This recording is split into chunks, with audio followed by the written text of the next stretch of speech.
You're watching South Asia Newsline, and here are the top stories we're tracking for you on Tuesday, the 24th of October. Rajnath Singh visits India-China border ahead of fourth winter since Ladakh standoff. Sri Lanka approves free tourist visa for 7 countries to boost tourism. And people in India and Nepal celebrate Durga Puja and Vijayadashmi.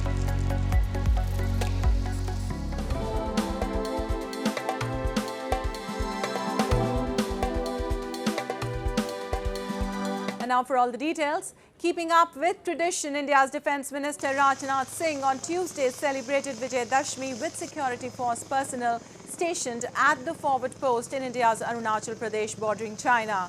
Accompanied by Indian Army Chief General Manoj Pandey, the Defence Minister also performed the traditional Shastra Puja or worship of weapons. Singh said the brave armed forces personnel are living testament to the ethos of Vijaydashmi, which signifies the victory of good over evil. He said there's no other option than to bolster the security apparatus in the current global scenario, and added that all efforts are being made by the government to strengthen the nation's military prowess. Singh's visit along the LAC comes at a time when the confrontation between India and China has entered the third year. New Delhi has maintained relations cannot be normal until Beijing starts adhering to past agreements.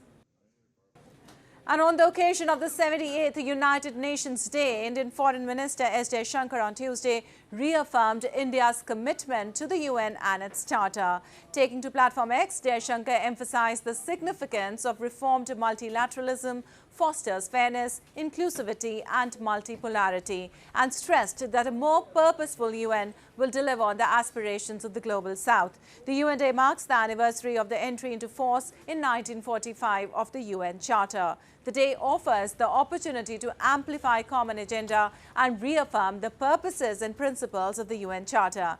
India has consistently called for reforms in the UN, keeping in sync with the changing geopolitical dynamics and aspirations of the emerging economies. Moving on, Pakistan Supreme Court has ruled that military trials of civilians are unconstitutional, a relief for dozens on trial for ransacking military installations during protest in May after the arrest of former Prime Minister Imran Khan. The government had said it would use military courts to try the suspects, sparking fears over fair process.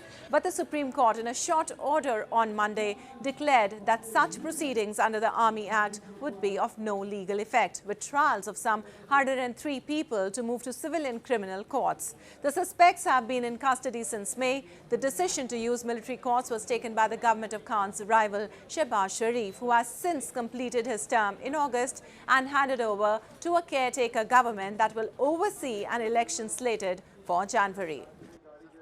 And well, the Special Inspector General for Afghanistan Reconstruction-SIGAR in a report has warned that the Taliban is benefiting from the US education funding through the establishment of fraudulent NGOs to receive donor assistance. Since seizing power in 2021, the Taliban administration has greater control over national and international NGOs. It has barred Afghan women from NGO work and sought to push out foreign organizations from the education sector. The report highlighted that the US has spent around $185 million on education in Afghanistan, which had the interference of the Taliban. The US watchdog said Taliban policies and priorities have reduced the overall quality of education, with a drop in the number of teachers and a decrease in teacher quality. The Taliban has not been recognized by the international community so far over accusations of widespread human rights abuses, particularly against women and girls.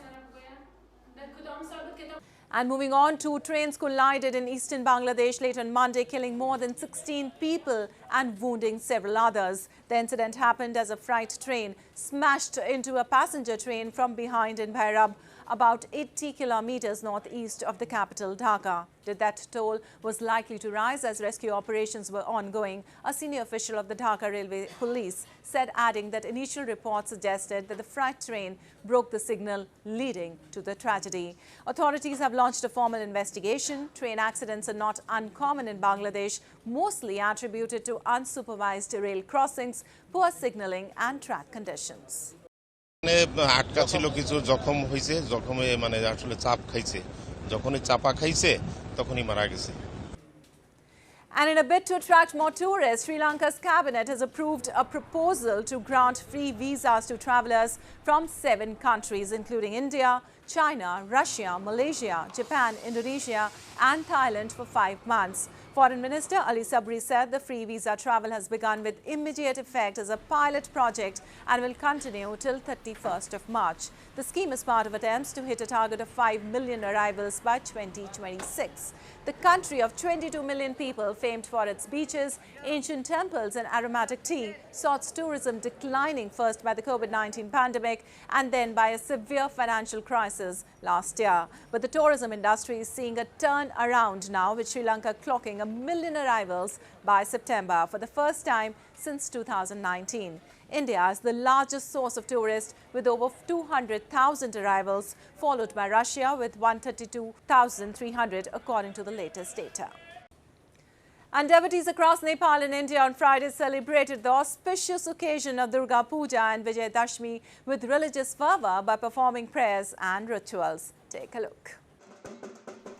Dressed in traditional red and white saris, Hindu women on Tuesday performed Sindoor Khela, marking the conclusion of 5-day-long Durga Puja, a festival dedicated to the victory of goddess Durga over demon king Mahishasur.